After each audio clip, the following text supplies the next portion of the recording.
So, well, students, first of all, I welcome you all into my economics class. Today, I am going to discuss a new topic, which is also related the concept of law of demand. That is what I have chosen to discuss today. That is change in quantity demanded. Now, first you go to the concept of change in quantity demanded. What does change in quantity demanded implies? Change in quantity demanded refers to increase or decrease in quantity demanded of a commodity in response to decrease or increase in its price, other things remaining constant.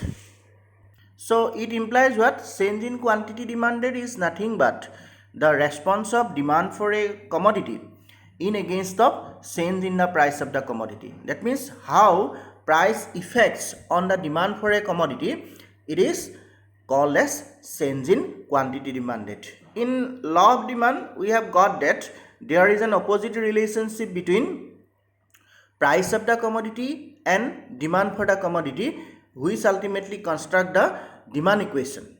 So here also we have got the same, that is concept, that is price. When the price of the commodity is more, then demand for the commodity is less, and when the price of the commodity is less, demand for the commodity is high. So this is the effect of price, change in price on the demand for commodity. Now this is also called, it is also called movement along the same demand curve.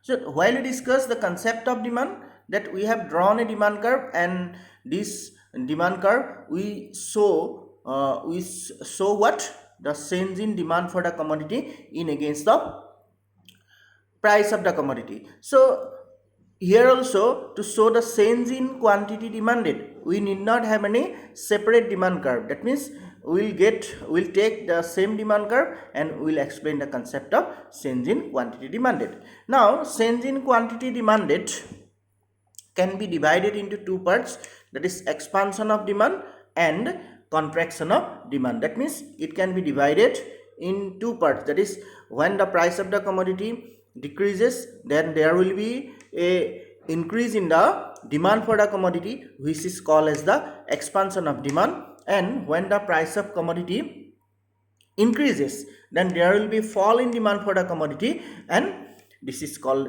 as the contraction of demand. So this expansion of demand and contraction of demand can be shown with the help of one demand curve. That means there is no need of taking separate demand curve to explain the concept of change in quantity demanded, that is expansion of demand and contraction of demand.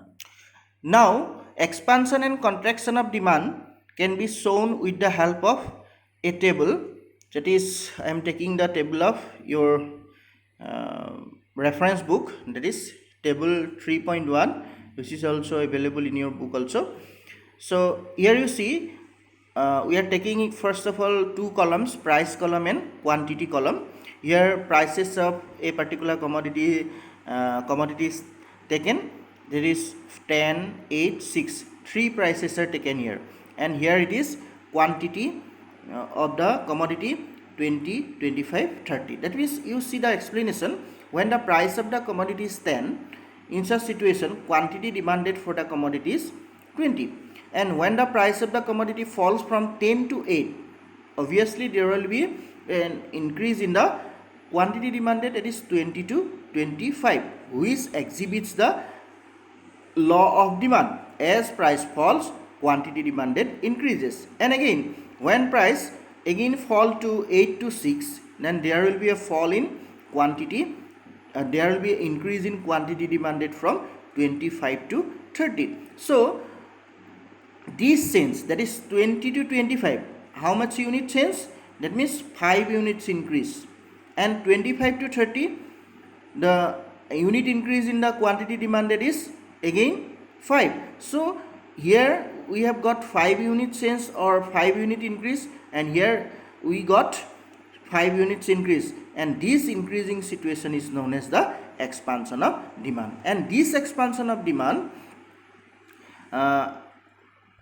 can be obtained with the help of change in the price of the respective commodity. Now we move to the contraction of demand. It is another table number 3.2. That means we are explaining the concept of contraction of demand.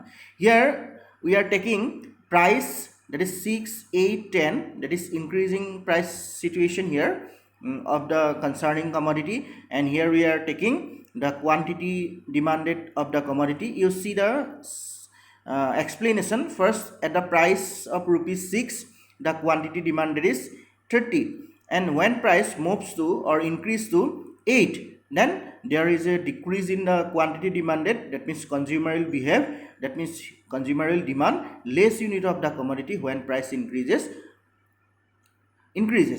And again, when the price of the commodity increases from 8 to 10, then the consumer will decide to buy less unit of the commodity. So at the increasing price situation, then consumer will demand less and less unit of the commodity. Now you see, from 30 to 25 there is a fall of 5 units, and again 25 to 20 there is a fall of 5 units demand for the commodity. So this fall in the demand for the commodity 30 to 25, that is 5 units, and 25 to 20, that is 5 units, are called as the contraction of demand. And this contraction of demand is possible, or that is occur when there is increase in the price of the commodity of the concerning commodity. So I think you have got the concept, and you prepare a note, and I will provide you the table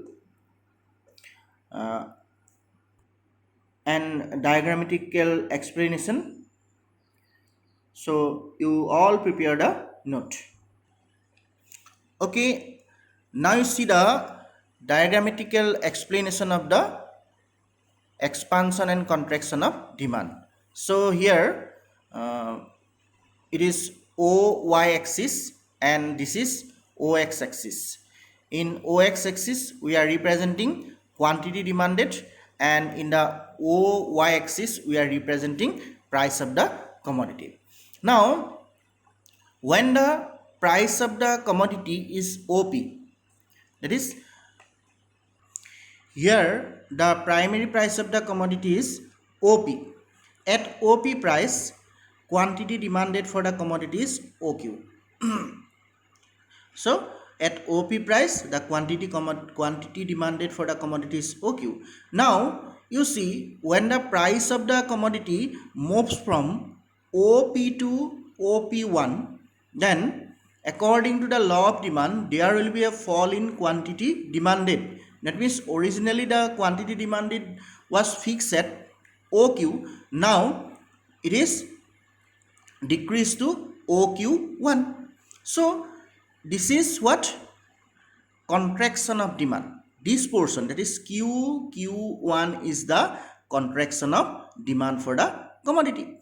And again, when the price of the commodity falls from OP to OP2, that is original price of the commodity was OP, now it is OP2, and as a result, original quantity was OQ, now the quantity demanded will increase to OQ2, that is QQ2. It is what?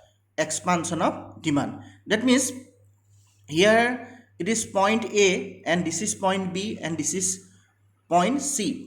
And while there is a contraction of demand, that means we move from A to B. That means original amount is OQ, now new amount is OQ1, which is called as contraction of demand.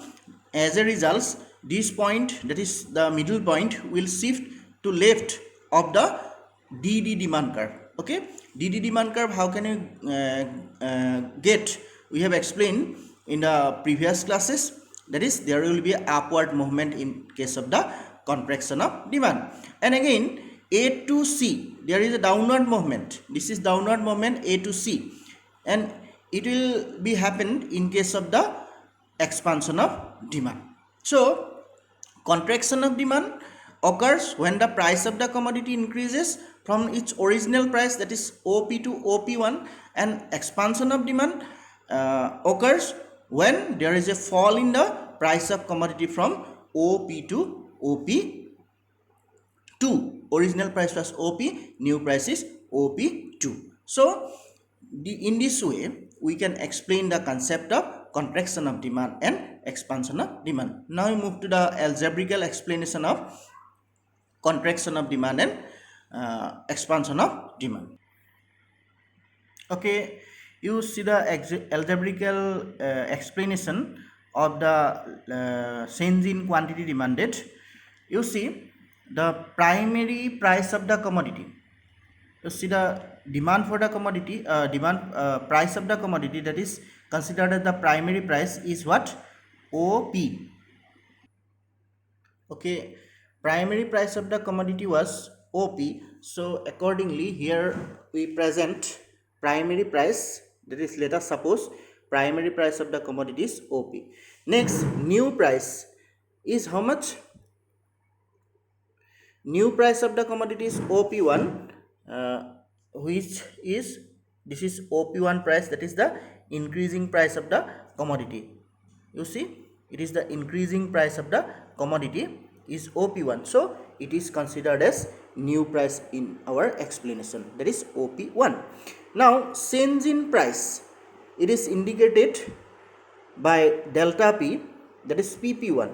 You move to the diagram, that is our original price is OP and new price is OP1. So this much of price is changed.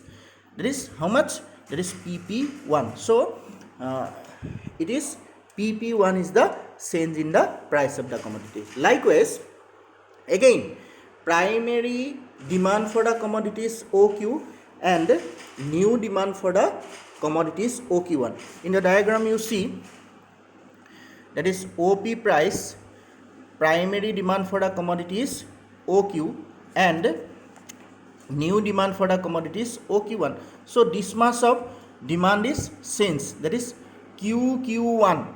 QQ1 is the demand for the commodity. So change in demand can be written as, that is change in demand is how much? Delta Q equal to QQ1. So this here QQ1 is nothing but the contraction of demand. So algebraically we can prove it. That is, first you see the situation of the price of the commodity, primary price and new price, that is OP, OP1, then change in price of the commodity, that is indicated by delta P. This will be how much? PP1. And then again primary demand for the commodity is OQ, then new demand for the commodity will be OQ1. So change in demand will be how much? It is indicated by delta Q, it is QQ1, and this QQ1 is nothing but the contraction of demand. Now in the same way we see the expansion of the demand for the commodity. Next you see expansion of demand. So again you see the primary price of the commodity is OP and new price, that is price decreases to OP2. So this is what? Change in price, and this change in price is how much? PP1. And this can also be explained or shown with the help of algebraical explanation. Primary price here we are assuming OP and new price is how much? OP2. So change in price, that is indicated by, in the same way, that is delta P, it is PP2. Change in price is PP2. Next again primary demand for the commodity. You see primary demand for the commodity is how much? At OP primary price, primary demand for the commodities OQ, and when price falls to OP2, then demand for the commodity increases to OQ2. So this is what? Expansion of demand. Now you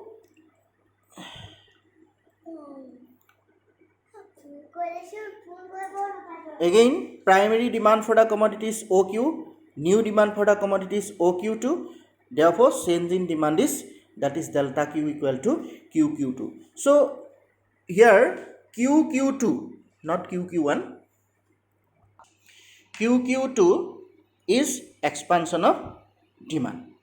So in this way we can explain the contraction and expansion of demand with the help of algebraical explanation. Thank you.